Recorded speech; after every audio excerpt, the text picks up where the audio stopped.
Excellent. Here we are. Ooh. If I share the link on Facebook, do you know if it like shows the actual live or they have to click on it? No, they have to click on it. You can just tell people. We're actually live right now. Okay. Ah, hola. Yeah. Hold on a second. But I'm on getting Zoom, some no, or on YouTube? feedback. Let me, YouTube. Hold on a second. Um, Hold up. I just want to make sure the audio is right because I it's live in very noisy Mexico, so that's buses, more okay. peso pluma, everything. It's all good. Okay. All right. Hey, everybody. I'm sure that a few are already getting in here. Hey, Dixie. Hola, Troy. Welcome. This is Michelle for Casa Boutique Guest House in Central Mexico. Tonight's topic is going to be really, really good. I'm super excited to have Anna back for this is probably your fourth time, I think, on my channel. She always has a wealth of information. So tonight we're going to focus on residency requirements, cost, different options and things like that. You're welcome to ask questions. I will try my best to keep up with the chat and anything else that we're talking about. And for those who followed me for a few years, you already know that we've had many of really interesting conversations with Anna Siller. Super excited to have her here as a guest again on my channel. Anyway, I'm Michelle. I am located in Central Mexico, and we are in San Miguel de Allende, which is really considered the heart of Mexico. I have lived here since 2018. And it is my pleasure to continue to just kind of, fill you in on the life that we have, the things that you need to know, the fun stuff, the serious stuff, the whole nine. I also have a guest house for those who don't know this, and you can find that at casaelm.com. We help people who want to relocate, people who are just curious about San Miguel in general, even as a solo traveler or a future aspiring immigrant / expat, whatever you want to call yourself in this regard. We have a lot of debate around that. But the idea and intention is that we continue to create a soft landing experience for anyone interested in passing through. So if you are a group of people, friends, a solo traveler, here we are in this space, basically helping people to acclimate to the community here, because we have a lot of community. So again, welcome again to my channel. If you have not already subscribed and please do so. I'm going to say hi to Dixie, hello to Troy, hello to Francis. A lot of them are already my clients or future clients. Iona, I'm looking forward to meeting you in person. And yes, without further ado, I will go ahead and let Anna Siller introduce herself, give us your title, where you live, a little bit of your background, just to bring people up to date that may not have seen you before on my channel. So yeah, it's going to be a good night. Well, thank you so much for the invitation. We have been really wanting to get back together for a while, so I'm happy that we finally got to organize this Wind Down Wednesday. I love the Absolutely, theme. yes. Cheers. I am located in Chapala, Jalisco, which is about 45 minutes to an hour away from Guadalajara, Jalisco. And it is a town that is lakeside, so we have really nice weather. So it's another kind of hot spot for expats, just like San Miguel, because of the amenities, the cost of living, the nice weather year round. So we have very similar experience in that sense that we live in places where there is quite a bit of community. Excellent. And well, at I am a licensed attorney. Finally, after graduating, well, Congratulations. now in 2022, I graduated finally and received my license. I'm also a court certified translator and interpreter. So, like when you need translations for your marriage certificates, birth certificates, things like that, eh, for your immigration process, I am the person one authorized to seal and sign those translations. And I'm also an interpreter, which is spoken translation. So I help people in hearings, trials, mediations, police reports, and pretty much like any pickle they can find themselves in. I'm able to help them. Yes. Uh, and my specialty is immigration, helping people get their residency cards, renew, change to permanente, all of those processes.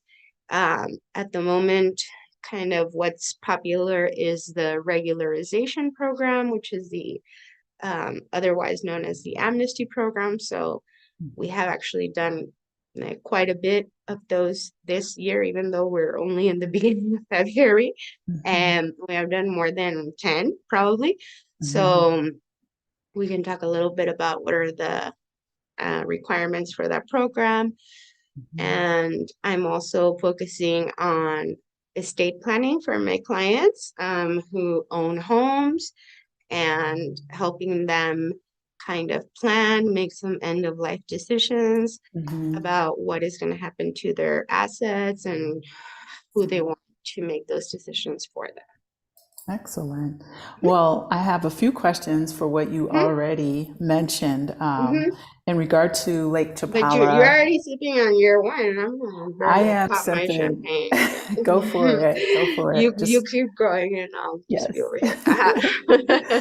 Doing the important things. Be See, careful. Be uh-huh. careful with that. So, in regard to Lake Chapala and Ajijic, Mm-hmm, and for those who don't know, it's Guadalajara.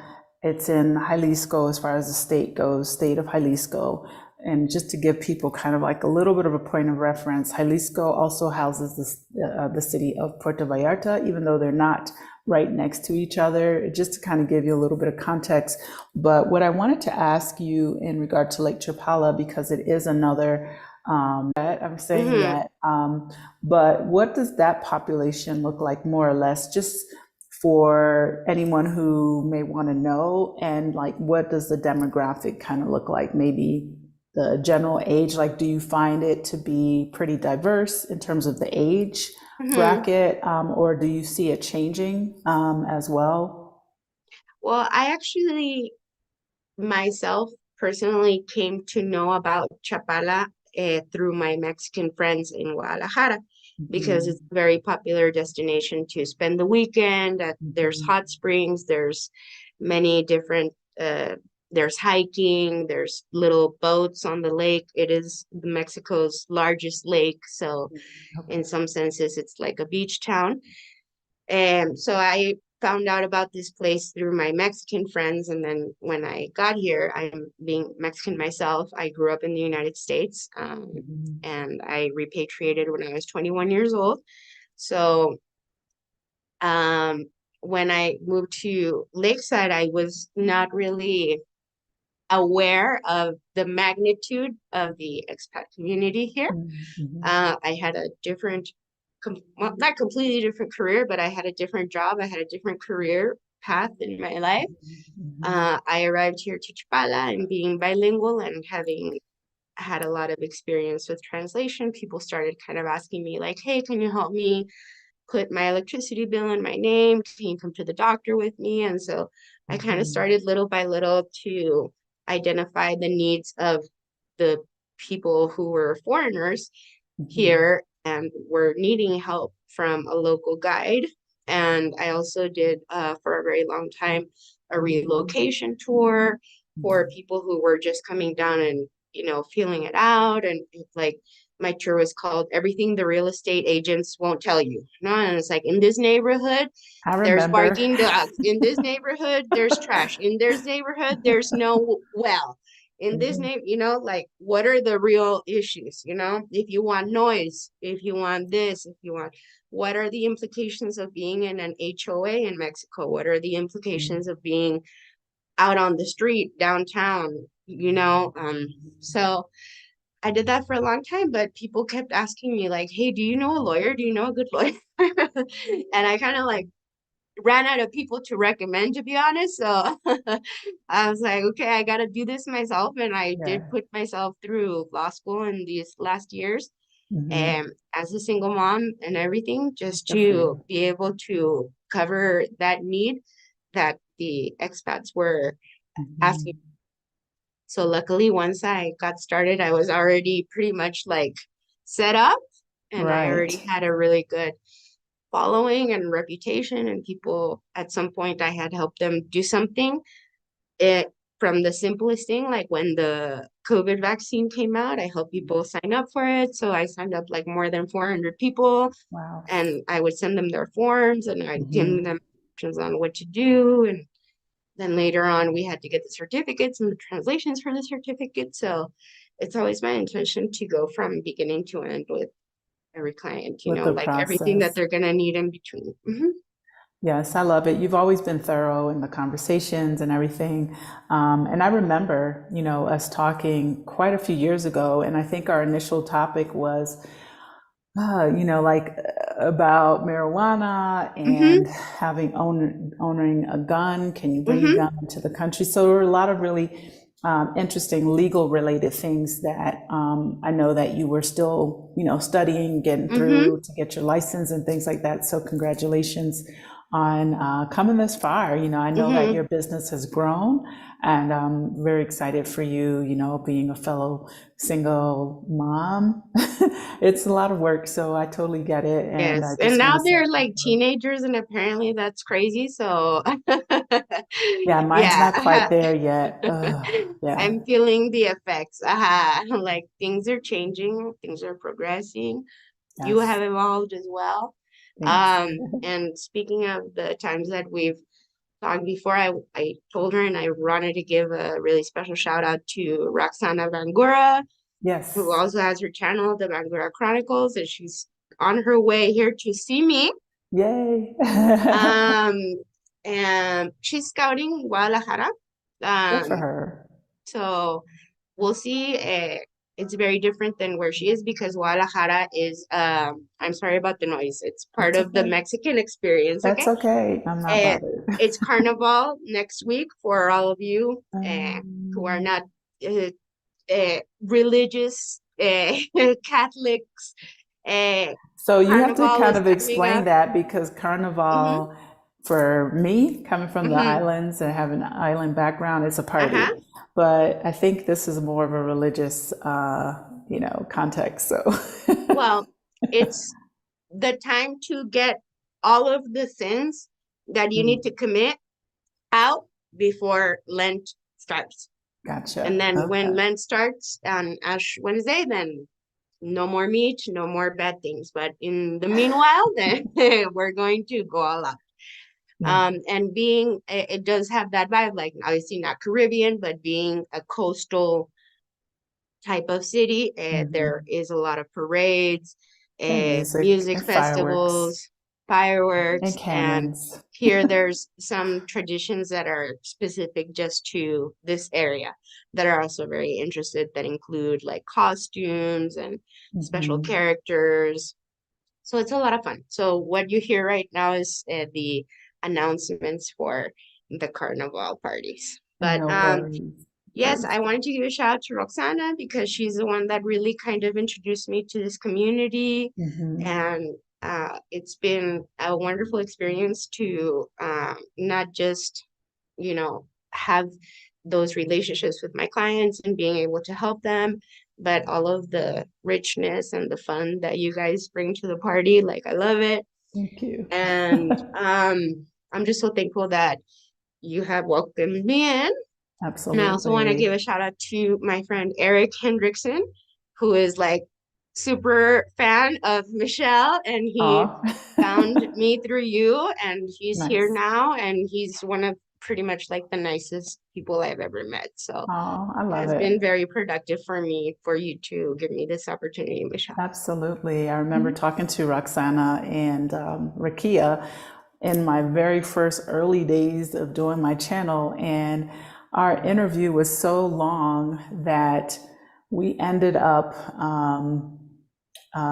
splitting that interview into three parts because it was like 3 hours or something like that. It was just a really long one. Hold on a second. Am I guessing it? Okay, one second.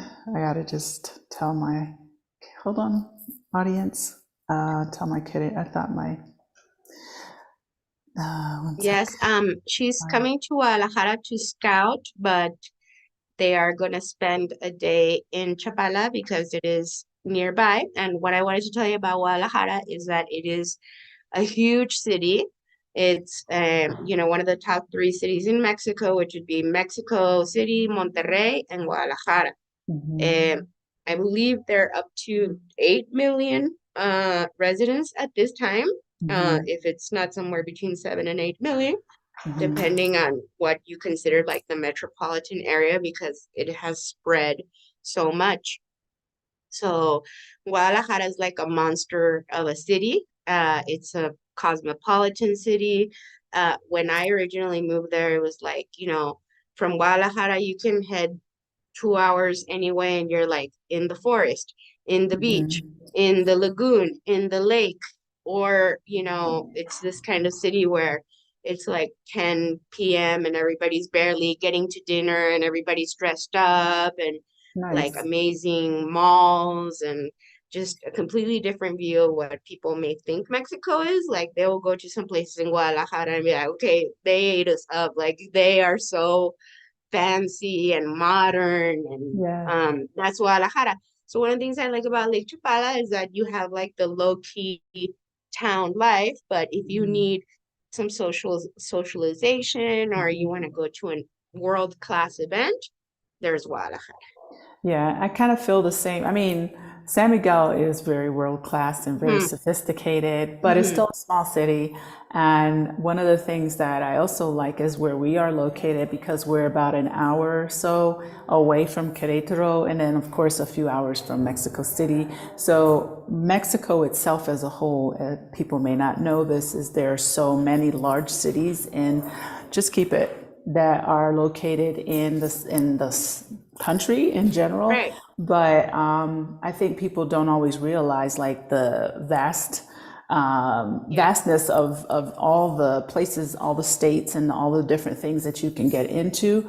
And the cities, honestly, are to me very metropolitan, very up to date.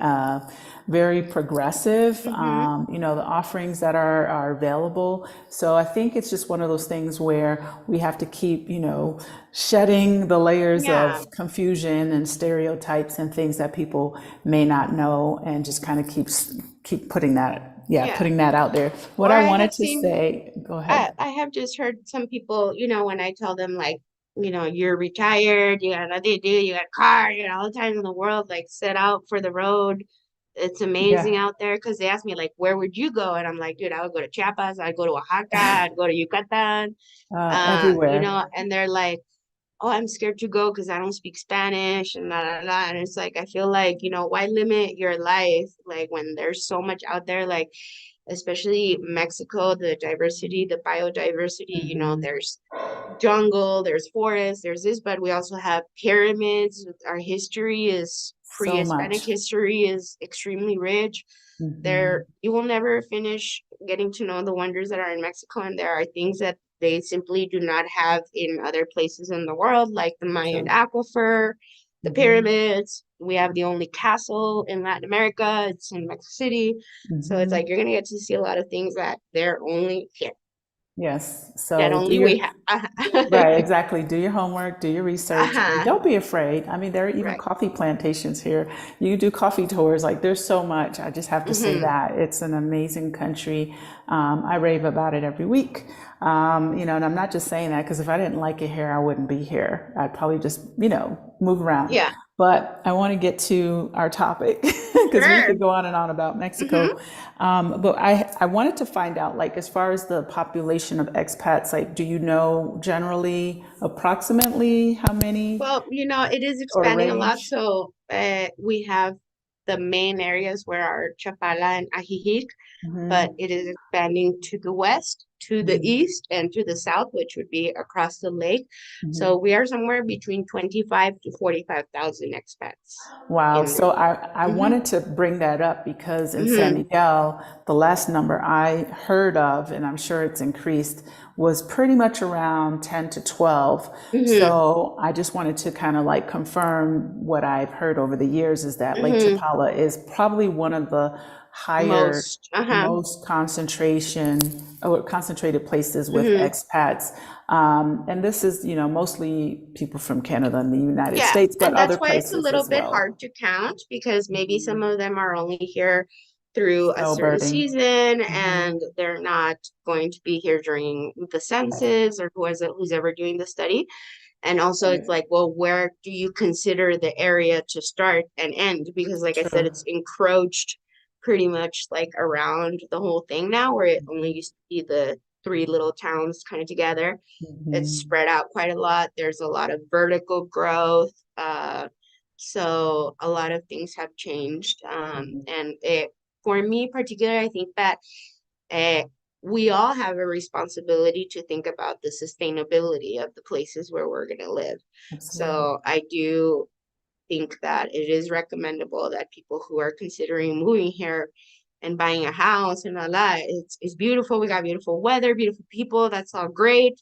But it's very important that you do your diligence and that you find out, you know, where you're actually going to live, what is the situation that you're actually getting yourself into, Exactly. And especially when it comes to the resources of water, hmm, waste disposal, absolutely. electricity outages. Like you can live in the most beautiful mansion in the world, but you're in an area where it's mountainous. Um, there have been situations of landslides because this is a mountain area Hmm. that Mm. collides with the lake, and we live Hmm. on this little edge here. Right. So there's been some situations where like a monsoon happened and it all came down. So if you're considering buying a house, you should ask about, what is the history of the natural, disasters that have happened around here or like That's no, really, that's a great point of yeah, view and great really question. explore all of the aspects and not go so quickly with, oh, I had this magic moment of realization and that like you have to And do a then lot you're of due like, diligence. right, Uh-huh. and then you're locked in and there's, Hmm. there's that. So I want to take And a and take a and moment to welcome, sorry, yes, I want to take a moment to welcome Nicole.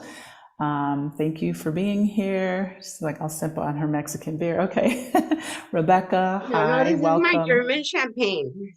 Nice. This Okay, Blue is my Nun. fancy German That champagne. sounds yummy. Nicole, welcome. Congratulations. She said, congratulations to you, abundant Gracias. blessings going forward. This is Helen. Okay. Can't wait to meet you as I know you'll be a tremendous resource. Yes. Thank you. Hey. Brenda, she mentions the carnival. So, as I said, it's a little different, but it's still a celebration.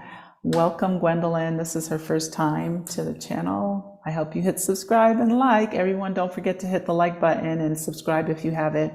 Hi, Angel. Angel was one of my influencers that we had a few weeks ago here at Casa Elm. We had a whole influencer slash Saw collab the pictures I love. weekend. Yeah, it was so spiritual, so uplifting and amazing and beautiful. She actually lives in San Miguel now. So she's saying, yeah, don't rape the land. I hear that. Welcome to Michelle Mabel. Yes, that song will forever be etched in my brain. Welcome, Jennifer. Welcome, Nichelle. Nichelle also lives here. So you all continue to say hello in the chat and let us know where you're from. I'll acknowledge everyone. Welcome, Michelle Thompson. Thank you so much for joining us today. So again, we've been talking about a lot of things. talking about just things that are important, but also the area of Lake Chapala. But I definitely want to get to our topic. And let's see, with like the requirements, I know that you are kind of representing, I'm assuming the state of Jalisco, right? Mhm. Not just Lake Chapala. Okay. And from state to state, is it a little bit different in regard to, let's talk about the regularization program. Mhm. Let's talk about that first, the Mhm. regularization amnesty.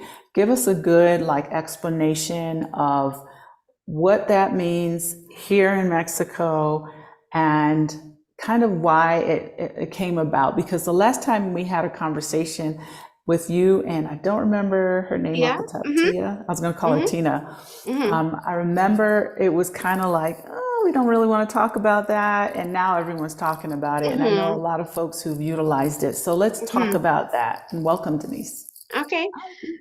Well, we know that there are many different ways that you can qualify for the residency. And obviously, my recommendation is that you have a consultation with me so we can talk about what is your particular situation and under what uh, category you could qualify for the residency. Okay. Mm-hmm. The residency in the most common way is granted based on the financial solvency of the person. Okay. Mm-hmm. Uh, and that will determine whether you can be a temporal or whether you can be a permanent. That process, you know, pretty well. That process has to start outside of Mexico at a Mexican consulate or embassy, is where you have that interview. You get pre-approved outside of Mexico. Then it's a two-step process. When you enter Mexico, you do the second part of your process, which is trading the visa that you received at the consulate for a resident card here in Mexico. Mm-hmm. No, normally, when you do the process that way, which is the way that 90% of people at this point have done it, if you become a temporal resident, you will be approved for 1 year only at the beginning. And then you have to renew your residency based on your situation, either for 1 more year or for 3 more years. Right. In the case of the amnesty, what they are offering is specific, probably for people who may not have met those financial criteria at the consulate, which you and I know at this point are quite high, and we can talk about what are the units and how that is determined. And it can be people that may have tried to get a visa, but they didn't qualify, but they came to Mexico on a tourist visa only. It may be people who just never had the desire to go through that process because it is a difficult, expensive process. You have to pay the facilitator, you have to pay for your flight, you have to pay at the consulate, you have to show all of your bank accounts. Like, who wants somebody saying whether or not you are worthy of the visa, right? I know that True. feeling because I've applied for an American visa. And so, uh, in the case of the event of COVID, where, for example, especially for our Canadian friends, it was very difficult to travel back into Canada Mhm. during COVID. They basically got stuck here. Mhm. And so that's why the regularization program has always kind of been a thing, but it didn't really get popular or pushed by immigration until recently, Mhm. because there were many people who came during COVID and didn't leave, maybe because they got COVID or they didn't want to leave anymore, or they, for a while were not admitted back into their countries. Mhm. So the purpose of the Mexican government saying, okay, you've overstayed your tourist visa, which we know can be a maximum of 180 days, which equals Mhm. 6 months. You've Mhm. overstayed the 6 months. Mhm. You started working. Most people are already generating some kind of income in Mexico. Mhm. And you're obviously not leaving or have the intention of leaving. So I'm Mhm. going to give you, the Mexican government says, I'm going to give you a chance to regularize your situation, Mhm. which means, to have the CURP, which is our population identification number, something similar to social, and to have the RFC, which is the tax ID, and to basically participate in the economy formally. Right. For the government, that is the reason that they issue this pardon, and has some fiscal reasons behind it. It's because we want everybody to pay taxes, and if they are going to be working, we want them to have tax ID numbers, and we want them to file, and we want all of those things to happen. We don't want to deport those people, or keep them in the informality or the irregularity that they are in. So the criteria for whether or not you qualify for the regularization / amnesty is different from office to office. In Mexico, When you say office to office, what do you mean? state to state. State to state. Okay. Even within offices in the same state, like the requirements could be different in Guadalajara than they are here in Chapala. Okay. But I'll tell you in general terms, if you are interested in the regularization program, none of this is legal advice. Everything is We're just having something a that conversation you have about to check what we think we know. about your situation. Anna Exactly. said I qualified for the amnesty. No, I didn't. Okay. And that's something that you have to retain your facilitator or your attorney for in order to see what is possible for you. But in the case that you had entered Mexico one time between 2015 and 2022, and additionally have an expired tourist visa, meaning that you have already overstayed your 6-month tourist visa, then by meeting those two criteria, which have been completely changed and throughout time, at this moment, meeting those two criteria, you qualify for the amnesty. The amnesty means that you don't have to go to a consulate abroad. You don't have to prove that you are financially solvent, and you are going to be approved for 4 years of temporal residency instead of 1. Automatically. So let me also just jump in for a second. And you're already in Mexico. So let me just kind of circle back to that, because I know that so you said that this program was kind of in place, but there really wasn't a need for it. So when we hear, oh, they're continuing this for 1 more year, oh, it's still going on for 1 more year, it's actually already been in place. Is that correct? But people they weren't utilizing it. It seems like the right time to utilize it because of all those situations you mentioned with the pandemic. Okay, so that makes sense to me. Something you should know, and something I have learned now that I finished my degree and I have specialized in immigration law, is that immigration law in Mexico is emergent. It's something new, like 10 years old, that the immigration law was actually written down. There's a lot of gaps and gray areas in the law. There's a lot of things that you, in theory, should be able to do, but in practice, none of us have ever been able to do. So that's why it's important to consult with a specialist, because it's not what you're looking at on YouTube. It's not what's on Facebook. It's not that. You have to go to somebody who's experienced, has a relationship with the immigration office, understands their criteria, their way of doing things, in order so that your process can go smoothly and correctly. Yeah, I want to piggyback on that and say that in my experience with doing what I do, which I offer relocation tours and things like that, but the individuals that I work with, they are well known here in SMA.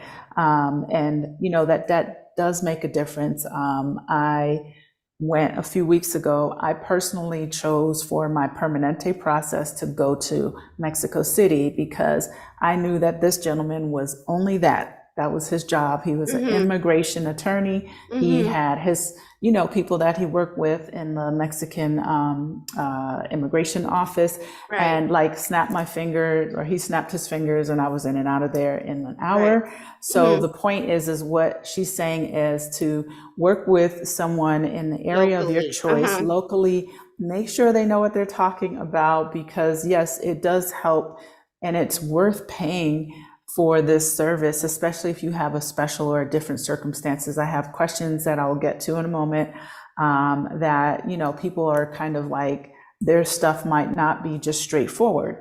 And one of the things that I learned from this person in Mexico City, his name is Edgar, he's also an immigration attorney, and I interviewed him over a year ago, and was also just for, you know, Yeah. giving myself some Mm-hmm. updates and stuff on things. But one of the things he said, and you could probably back this, was the immigration office or the consulates in the United States are not for us. And that's why there's so much inconsistency with what is the number you need to qualify versus, you know, not this program that we're talking about, but like in New York, it might be way over here. And then in, Mm-hmm. you know, Arizona or Texas is way over here. And people are always like, well, you know, I New went to this Orleans is office the and lowest one right now. Uh-huh. yeah, but the point Mm-hmm. is that what he pointed out to me was that the reason why there's, you know, not concrete numbers in every office is because the percentage that, you know, walks into a consulate in the United States, a Mexican consulate, is not us. It's not for us. Right. It's for Mm-hmm. Mexican citizens. And that's the reason why there's kind of like all these question marks and stuff. So I just wanted to Yeah. throw that in because that was very eye-opening for me, because I was like, oh my God, there's no, you know, nothing makes sense. It's all over the place. It's not clear. But when he said that, it made sense because they don't always know what to do with Yes. our request to want to come And to just to Mexico. and just to lay it out for somebody who may be coming into this, with zero knowledge about what we're talking about, is that we have these two different ways of doing things. Getting the visa abroad, i.e., the United States, or getting the visa in Mexico. Both are possibilities depending on your situation. Mm-hmm. So, one of the things that affects is that when you're at a consulate in Mexico, you're dealing with the Secretary of Foreign Relations. Mm-hmm. When you do your process in Mexico, you're dealing with the Mexican Institute of Immigration. So Right. you're actually not even dealing with the same institution, even though the INM is dependent of the Secretary of Foreign Relations, is from where the immigration comes from. They are Mm-hmm. different offices that have different guidelines and different protocols. So Right. just to explain to people that it could be possible for you to receive a visa in the United States, and that is Mm-hmm. going to be one type of process. That one of the characteristics is that there is a variability that is very significant in the amounts required. Mm-hmm. But if you do a process in Mexico, it's going to be much more standardized in terms of the amounts, Right. uh, because they use a specific unit to do the calculations. They don't have that much leeway in changing. But Mm-hmm. there may be a difference of, well, in this office we require 3 copies of your passport instead of two. Right. In this office we can't accept payments here. In this Mm-hmm. office we issue your card the same day. In this other office we issue your card in 2 weeks. Yeah. So there are Things like that. inconsistencies, Yeah. but Don't get mad and don't get uh-huh. bothered. And yes, don't Yes, my plan to my just thing is breeze you get in. what you get when you get it. Okay? If you Exactly. don't Don't breeze understand in that, and breeze uh-huh. out. Yeah. If you don't Give yourself understand that time. and you're ready to accept it, you're gonna have a hard time. But Mhm. as you know, that is another reason why you should retain the help of somebody, because it Absolutely. is a complicated thing to decipher. And Mhm. it's not to say like, oh yeah, everybody should hire a specialized immigration attorney. I did this job before I had specialized for a long time, but Mhm. I specialize by making a lot of mistakes. So, an expert is Me someone who's too. made a lot of mistakes. So, Same. at like 6 years into it, I consider myself an expert because I have learned, okay, not this way, not that way, not this, blah, Right. blah. And And remember, also what works where you are. That yes, that makes a exactly. And my difference. relationship with the agents at my Mhm. office and all that, my relationship with my associates at my office, obviously, I don't work alone. Now, you have a Mhm. team, I have a team. The Mhm. way that we manage our businesses and everything affects the outcome of the results of our clients, whether or not Absolutely. they're going to get approved for the visa, how soon are they going to be able to complete that second part of the process in Mexico. Mhm. Um, Being able to tell if they qualify for the amnesty or telling people, you know what, you're not going to get into this program. You need to figure something else out. Well, what other options do I have? And then we Right. can discuss those options, which boil down to getting a visa through the family unit, getting a visa through a job, getting a visa through a school, getting a visa, having a Mexican child. Those are all ways to have visas once you're here in Mexico. Mhm. So, there's a lot of options. It's not prudent, I think, for people who are barely investigating to try to understand everything that's happening. Mhm. That's very overwhelming. I have clients that even after they retain me, they say, "Oh, I just saw on the internet that this and that." No, Exactly. I do everything. You do Yeah, nothing. You exactly. sign, you Just pay, relax. you take the Exactly. picture, There you and go. you're done. All of Fingerprints, the and rest that's you it. leave up to me. Exactly. And she's good. So let's get to some of these questions. So we Yeah. have Mocha. I want to say welcome to Mocha. Welcome to Nichelle. We have tons of questions. Did I miss anyone? Let's see. I already welcomed Brenda. And I wanted to welcome also Michelle of Ingenuity, our sponsor of our collab weekend. And that was last week. So you can go back and find our live on that. Okay. So Mocha wants to know what determines if the temporary residency renewal is a year versus a 3 year term? And during the renewal process, do you need to show your financials again? You can answer that because I know the answer Sure. to that too. Uh-huh. Whether or not you received the visa through the family unit. So if your spouse is a Mexican citizen or a permanent resident and they sponsor your visa, then you would only need to be a temporary resident for 2 years, and then you can do a renewal into the permanent. Okay, so her question, I think, is more not with the spouse, is Mm-hmm. what determines if the temporary residence renewal is 1 year versus 3 years. So I Uh-huh. think what it is that when you first enter into Mexico after being approved at a Mexican consulate, you Mm-hmm. just get 1 year. Yeah. And at the end of that 1 year, when it's about to expire, you can choose to do a 3 year or you can choose to renew every year for the next 3 years. I Mm-hmm. think that's what she was asking. I don't know if you want to Mm-hmm. put any more on that. It Okay. doesn't matter. Well, It's I kind of your understood that. choice. Uh-huh. What I answered to was that being a temporal for 2 years versus being a temporal for 4 years. What is required that you are sponsored by a Mexican or a permanent resident. Okay. If you want to renew, if you are not eligible for the 2 years of temporal before being a permanente because you were not sponsored by a Mexican or a permanent resident, then you must be a temporal resident for 4 years. Gotcha. The first year is obligatory for everybody coming from the consulate, just 1 year. And then, like you mentioned, you can choose to renew for 1, 2, or 3 years. Yes. The difference is the cost, obviously. So um, maybe there are people who at this moment cannot afford to pay for the 3 years, so they Mhm. will only pay year by year. Mhm. But in the end, that is more expensive because the fee goes up every year. Correct. And you're also, if you're using a lawyer or facilitator, you're going to pay a retainer every time that you do that renewal.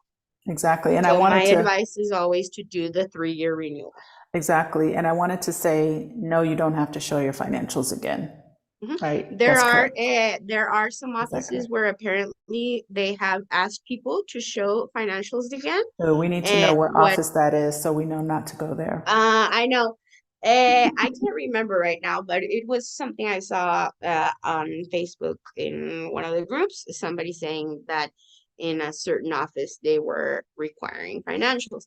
But Uh, normally that's not the case, Normally, it's correct? not required. What we do Okay. is actually you sign an affidavit Mhm. that states that you still have the financial conditions under which you were granted the visa. Okay.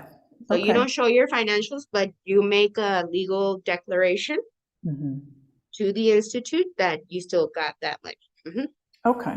So next question is Mhm. from Michelle. She said, what has been your experience working with families who are business owners in the US and they want to Mhm. qualify for economic solvency using their business bank statements? Mhm. Well, obviously, that's also can vary from consulate to consulate, and each consulate is going to have the list of requirements. What I recommend people who are maybe self-employed or have like sole proprietors Mhm. is that they do enroll themselves in a payroll service where Mhm. they are actually receiving a paycheck for those 6 months that they need to prove, because of Mhm. solvency you have to prove that you have received a certain amount of income for the last 6 consecutive months. Okay. So if you own your own company, and if you are incorporated, you should bring your articles of incorporation where you're named as the owner. And if you're a sole proprietor, you should enroll yourself in a payroll service just for those 6 months Mhm. and pay yourself an amount that puts you at the qualifying Level. level A of question where I you're have going. I have a Hmm. question too about that. So in regard to having kids, because we don't always touch on that, how Yeah. much is required for each child? More or less. Hmm. Is that a factor? So the requirements, the financial requirements are per applicant, but it is possible that the applicant can sponsor their family members, such as their spouse, their underage children, or even their parents. Okay. I am looking right now here at my notes. I believe it's around $1,200. Mhm. So let's say that the consulate is asking you to have a monthly income Mhm. of let's see where we're at right now. Right now of $4,400 a month to Okay. qualify for the tempor So 44 per adult, per just per per person. person. Uh-huh. And if you But have a let's say child, you're going to say that plus more or less then 1200, $1,500. 15. Mhm. So then you would We need to live at add up large. the 44 plus the 15 and make that monthly income so that you can sponsor your child Mhm. or your spouse. Now, are they pretty strict about that number, more or less? What have you seen? Well, first of all, what we have to understand is that the actual amount is an amount in pesos. So the fluctuation that you have seen where the requirements have gotten more expensive is because of the change in the exchange rate. Okay. Because we used to calculate at 20 pesos and now we have to calculate at 16 and a half pesos. Okay, So so I'm that's a lot more confused. dollars. I'm confused. So the 1500 is not 1500 US. Yes, it is. It But is. the Okay, gotcha. qualifying amounts, like for example, if I tell you the monthly income amount Mhm. is the 4,400. Okay. Sorry, what is the amount that I said? You said Uh-huh, 4400 per is the person. 4,400. That amount in the law or when it's decided is not decided in dollars. It's decided in pesos. It Mhm. has to equal 75,000 pesos 75,000 pesos a month. a month. Uh-huh. So before, 75,000 pesos divided by 20 was a much lower amount than Mhm. 75,000 True. pesos divided by By 16 and a half. 16, right. Okay, that makes So that sense. is why the requirements went up, but that's not what happened. The exchange rate changed. And Mhm. in my experience, there were some clients that were short by a couple $100 because at the time that they went to the consulate, the dollar was at 16.3. So this is good that you said that because I Mm-hmm. think it's important for people who are considering coming to do it because every year it is going up. Because I did it Yes. 6 something years ago and it was not that much. I think for my kiddo it was like 500 extra US. And it really was what I think the Miami office kind of chose as a number because I remember asking them and it was kind of like, yeah, okay, you know. So just, you know, we'll hopefully we won't forget to get back to this point, but I wanted to talk about the ability to apply for your residency while you're still working, even if you're not coming right now. That Mm-hmm. that is an option. So I want to get back to that, Yes. but I want you to answer some more questions. So we got that from Michelle. Nicole said she was thanking you for the most professional description about the regularization program and also the difference between a consular approval process and the immigration process. Frances, yes. Frances got through. Clap, clap. She's actually one of my first clients here. All right, Michelle also asked for the naturalization process. Does taking a cruise to Mexico in the time frame that they are requiring, where you didn't get your passport stamped at the Mexican ports, still qualify if you can show proof of that cruise? Okay.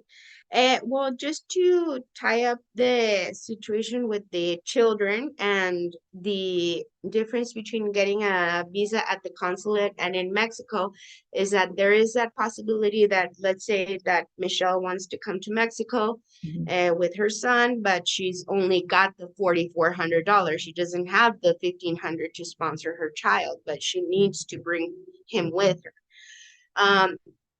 There is also the possibility that you can have that visa once you come to Mexico without showing financials.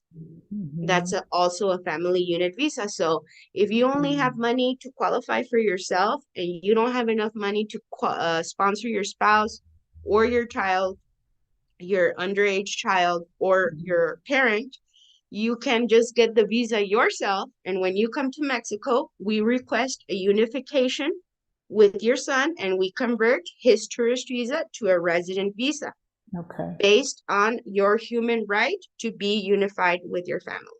So okay. even if you don't qualify to sponsor your children at the consulate, you can still bring them and do the unification in Mexico without having to prove that income. Okay, so when you enter, let's say I was coming in and that was my case, would my child then receive, in the moment of customs, passing through customs, they would receive a tourist visa and then someone like yourself would be able to kind of apply for that, right? Correct. Okay, And you so would need your birth certificate, the birth certificate right, with the apostille and the translation. correct.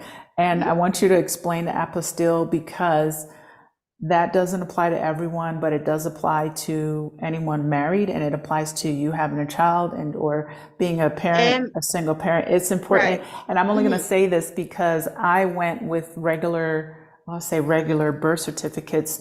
I had never even heard of apostille until I went to the consulate in Miami, and I was just like, "What is that?" So Mhm. explain that a little bit to them. But I also wanted to say that this is another reason why it's worth hiring a professional, especially if your circumstance is just a little bit different. And that's kind of the thing that I had in my life was, okay, this is a little bit different. I'm not just your straightforward, you know, I got approved, I landed. It just makes more sense. So go ahead and Yes. give me the apostille portion because Um, it's important. well, the first point that you made is very important. First of all, the apostille is a document that Mhm. allows you to use your legal documents abroad.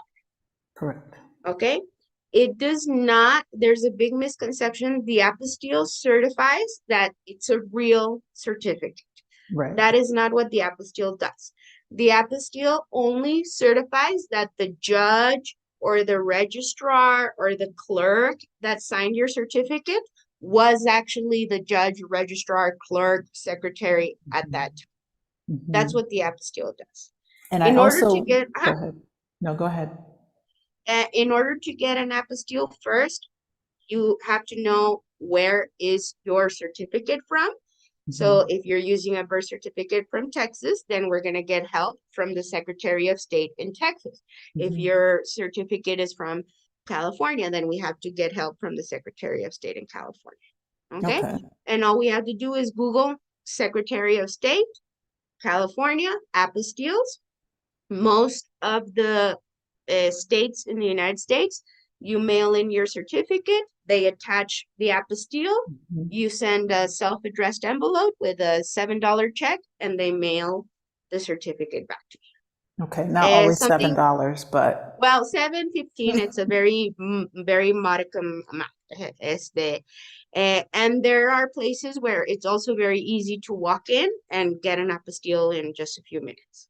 And yeah, if you are already, and this is why it's important to consult before you come to Mexico, because this is not a mhm, process that you can do from Mexico. They don't exactly. accept apostilles requests that are mailed from Mexico. They have to be mailed from within the United States, and you have to mail in the original document.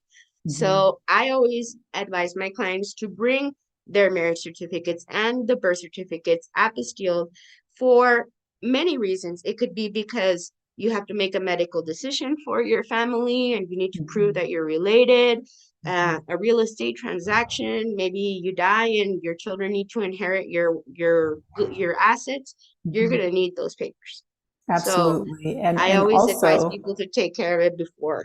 right. I wanted to say in my case, not knowing about the apostille, I just assumed, because birth certificate, you use this Mm-hmm. often in many places, and in the US, you can easily order birth certificates online. And so that's what I had until I got to the office. And the other part of that was is they didn't tell me this the first 2 times or 3 times that I went to the consulate. It was like the Mm, third or fourth time they kind of said, oh, by the way, we need this as well. And I don't yes. know if that was added, And that's a big after, exercise of but discretion because the use of the apostille is to use abroad, and you're not abroad when you're right, in Orlando. So it is a right, it is an exercise of discretion of the officers. right, Many times, the majority of the time, there's no problem if there's not an apostille because right, you are in the US territory and the apostille actually explicitly states that you cannot use it within the United States. right. I think in my case it was But the because his, consulate is considered Mexico. right, The but consulate is considered Mexican right. territory. Well, I think in my case it was that um, his dad and I were not coming together. Hmm. So just, sharing these different things, and again, is the reason why you should reach out and hire a professional, Hmm. because in every case, there's always like something a little bit different, and it's important for you to have someone who really understands the laws and the different things. But that was my situation, and with the apostille, I had to request it from the capital, which was Tallahassee. Like you said, it wasn't anywhere near where I lived in Florida, and it took a little while to get to me and all these Hmm. other things, and I had never heard of it. And Yeah. if you're married as well, I think you also need an apostille. Again, had not heard of this All for of the these foreign things. documents that you ever intend to use in Mexico require an apostille. Now, Mhm. the apostille is not available in all countries. It's only available for the countries that are part of a special convention that is called the Hague Convention. Mhm. One of the countries that does not use apostilles is Canada. Mhm. In Canada, you have to go through a different process, which is called legalization, where the Canadian government makes that certification. And then you also need to do another thing at the Mexican consulate where Mexico says, okay, you can use this document in Mexico. But they just joined the Hague Convention this year. So sometime Mhm. during this year, there will also be apostilles in Canada. For Canada. Okay. Mhm. So with Michelle's question, does she, do they qualify because they took a cruise, they didn't get a stamp? Uh-huh. No. Okay. The only way, first of all, to know if definitively if you qualify is once your visa is expired. Because even though the Mexican government is welcoming to people regularizing their situations, they're also not okay with people just coming with the intention of overstaying the visa and getting the residency this way. Is the reason why the cutoff now is 2022. Because if you have never visited Mexico, we don't want to encourage people to come to Mexico without having gone to the consulate and saying, oh, I saw on YouTube that I can let my visa expire and I'm regularized now. That is not the intention of the program.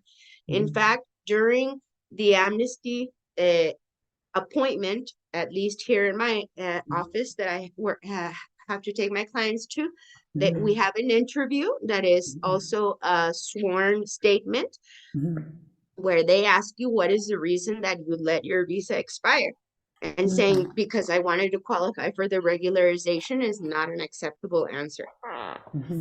So it has to be because I was sick, because I, got COVID, which is like the main thing. There are some people who have answered because I don't qualify at the U.S. consulate.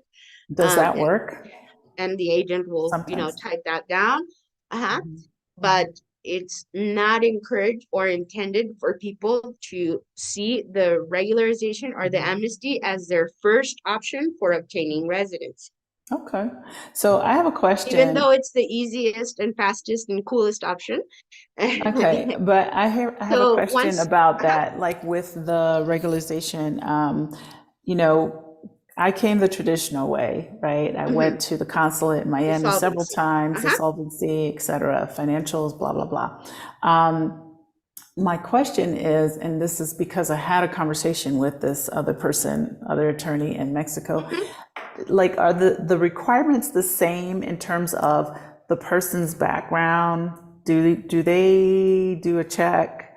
Do they? Oh, okay, yeah, that's not cool. That's not cool. So I know one of the things that he said is that this is like we're one of the only countries here in Mexico that's doing this, and I just kind of felt like that doesn't sound right for, like, do they check Fair. anything of the Yeah. people that No. are You coming in? Ooh, no. wow. You only Okay. have to meet those two requirements, which is, having been here one time between 2015 and 2022, and currently having an expired visa. But you will not be able to know definitively whether or not you qualify for the program until your visa is expired. So, for example, I can look at your passport and tell you, this entry was not valid because you did not receive an FMM, you did not have your passport stamp. But the reality is that the system where they check is something that is only accessible to the immigration office. But they can only check, or they will only check after the visa expires. So But the but first my step question is to the do they do amnesty, a background no, check on the no, wow, no. that's The crazy. the first step to the amnesty is to go to immigration with your expired visa and see if you qualify. Okay. You should not come to Mexico thinking that you're gonna be able to do this, because nobody can tell you with certainty whether or not you can until the visa is expired. Another thing that's different between offices, some offices will accept an FMM for 10 days. Maybe Amy wanted to come and do the regularization. She does have that one entry at least.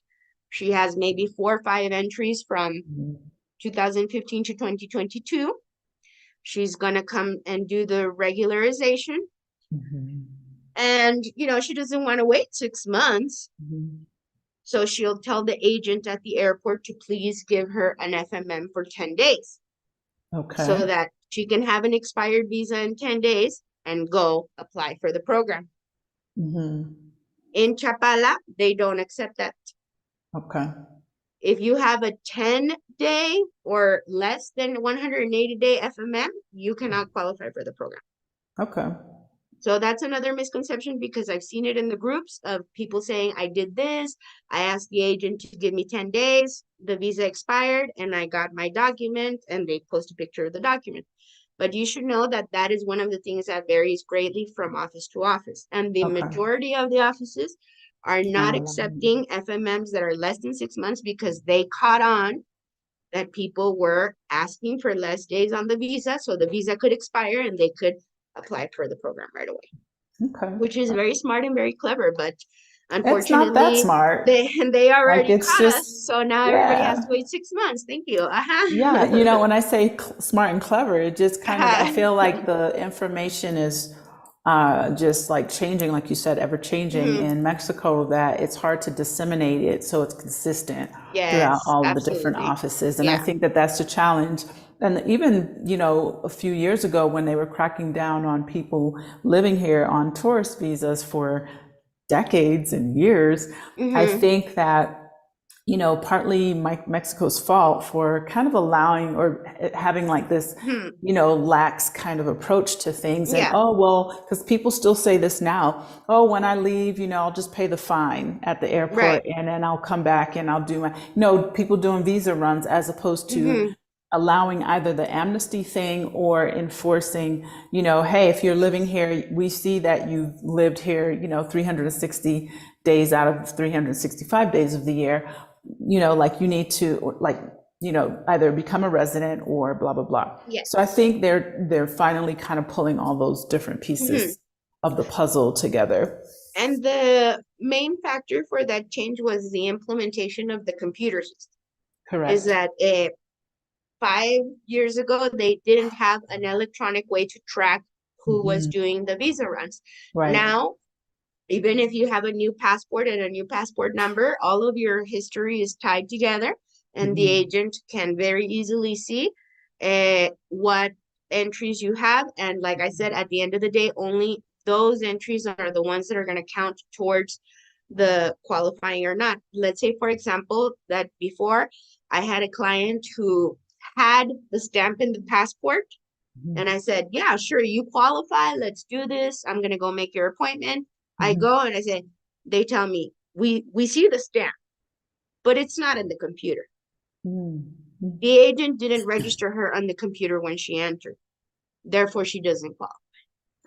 But whose So fault is that? the agent, but there's no record on their system that she entered. So where did the stamp come from? It's because it's a two-part process. And there's been a lot of issues with people, they didn't get the stamp or they didn't get the computer part done right by the agent.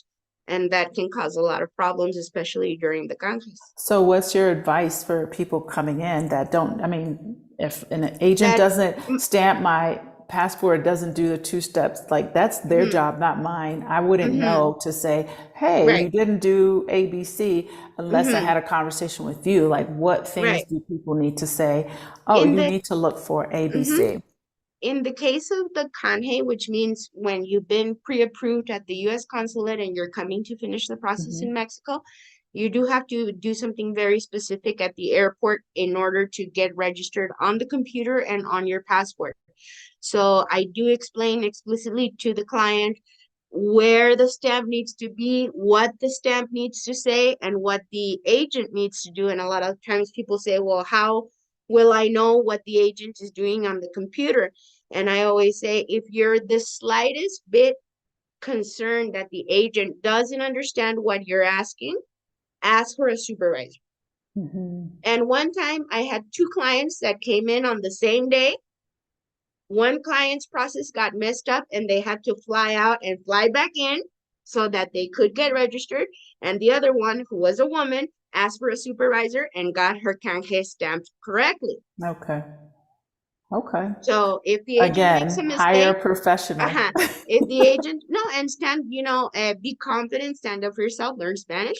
But if you Drop that in. if that did happen to you in the case of the canje, which is means trade the visa and your passport for a resident card, Mhm. then if the agent messes up, you will be required to leave the country and enter again. So this entry can be recorded correctly, or the immigration will communicate with the airport and try to sort it out.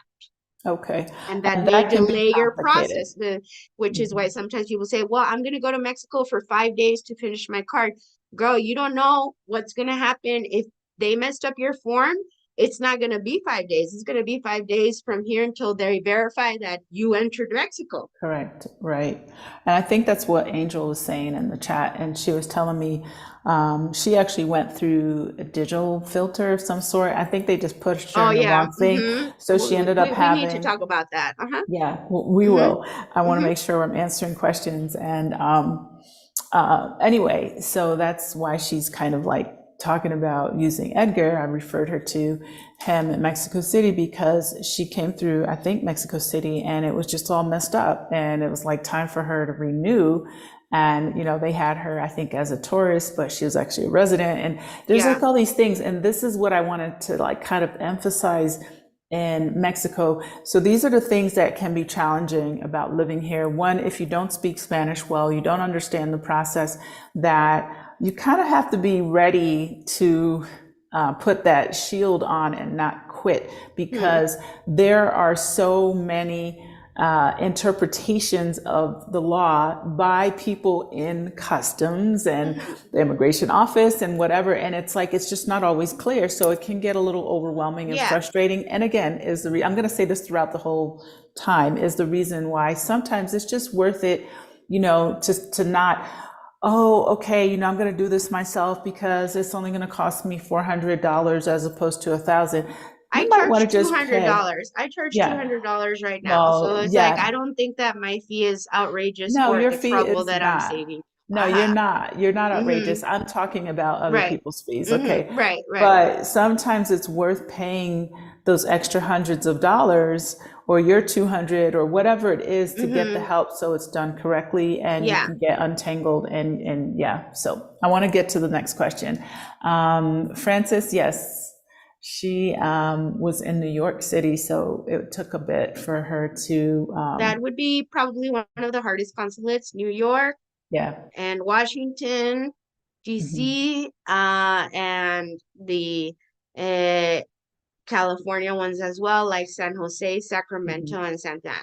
Uh-huh. Yeah, they were, those requirements were very high. And I remember her Yes. telling me that they actually Mm-hmm. called her job to verify her salary. So Yes, I was and like, I've that's, had that's clients good. be asked to bring medical reports Mm, stating that they have uh, enough money to cover their health mhm, expenses, or mhm. what is their health situation. Like it can be quite invasive depending on where you go. But Okay, like I said, somebody like me who is used to sending people to the consulate is going to say, oh, this is an easy consulate. They're not going to ask right. you questions. Plus, I'm going to send Mhm. you with all of your package prepared to the point where they don't need to ask you any questions because everything is already explained in the application. Correct. Okay, so Mocha had a question, and this is a good one. She said, if you're under 55, can someone's 9 to 5 tax deferred 401k slash 403b count as savings slash event investments in Mexico's financial solvency requirements, or do they only go with like a regular savings and or Yeah, brokerage account? that's a super smart, interesting question because it affects a lot of people.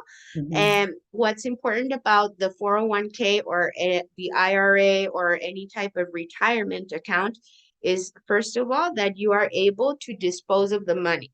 What the mhm, agent wants to know is that you can cash out, mhm, because it's not enough to have the retirement account, but you can only access the money when you turn 65.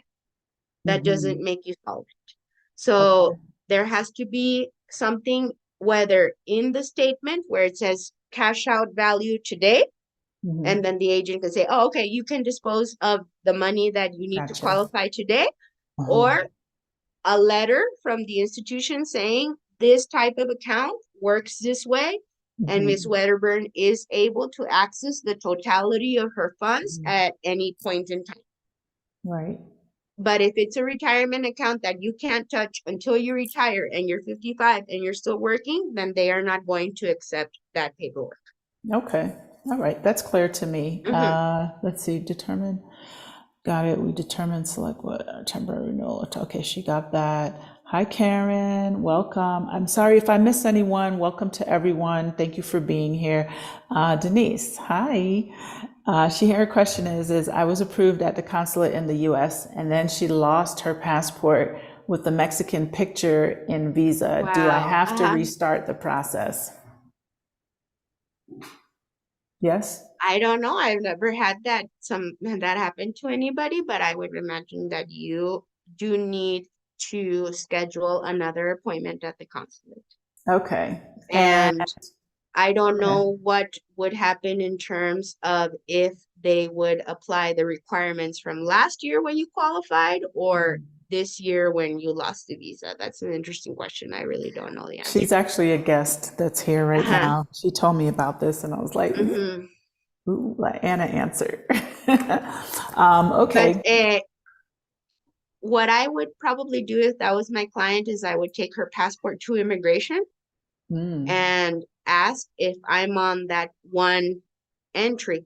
Because mhm. remember that when you get pre-approved at the consulate, you only have one entry to come into Mexico and complete your Sure. process. Okay, so question, do they have any record of you being entered from the United States into, I'm assuming, they don't just put it in the passport.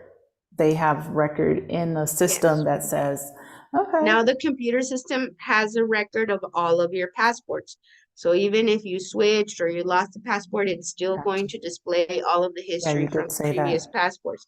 Okay. So what I would do right now, 1.5 cups of champagne later, is Mm, go to immigration with her passport and ask the agent if she is on her 30-day timeline right now. Because remember that when you enter Mexico, you have 30 days to start your canje. So true. if she was pre-approved, but probably She's, not because she she's didn't got to have the start over. visa, she didn't get it stamped as a canje She and all has to that. But start over. She's that's been here since the interesting. 31st of Hmm. December. So sorry, Yes. eating pecans. Do you have And any uh, and pecans? and that kind of ties in a little bit into the uh what did you call it? The digital Hmm. things, or what are those Someone called mentioned now? the digital Let me filter. pull it up because I just sent it to another lawyer and we were talking about it. And because now they're making the information regarding that more kind of available. INM, which stands for Mexican Institute of Immigration, Hmm. uh, has a very useful Facebook page. So Oh, if you want to follow the let me Institute of find it. National Migration, INM, page on Facebook, they publish a lot of information about if you are gonna do your process alone anyways and you're not gonna listen to us, they actually facilitate a lot of information on how to do it, and they Hmm. facilitate a lot of information about changes in the law. What So is one it of the called? National.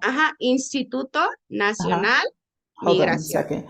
Ujú, Instituto, for those who don't spell ujú, national, nacional. Hmm. sí, de migración. Okay.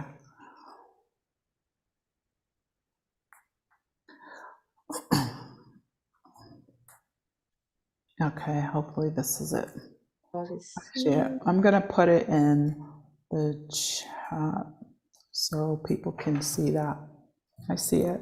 Mhm. It says 2024. Yep, that's the one I have. So they offer a lot of information regarding changes and things like that, including how to do your own process, how to use the website for immigration, and blah blah blah.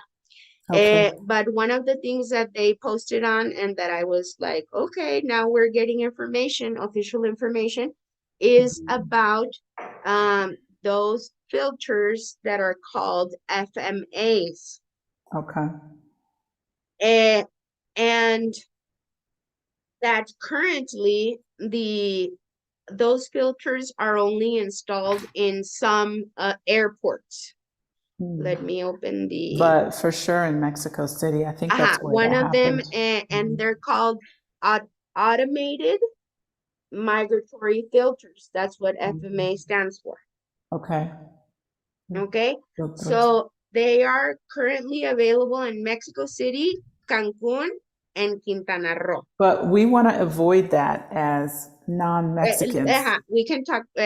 So they are currently available in those three cities, but they were intended to facilitate the entry of tourists. Like in Cancun, instead of checking every FMM and blah, Gotcha. blah, blah, they automated the process in those tourist cities so Mhm. that the tourists could get by quicker. Mhm. And this is the website, the government website that You have I to got. put it higher and closer to your camera because Mm-hmm. I can't see it. Ciudad de Mexico, go over to your right a little bit. I know. Okay. I'm just trying to see the top of that. Okay. Okay.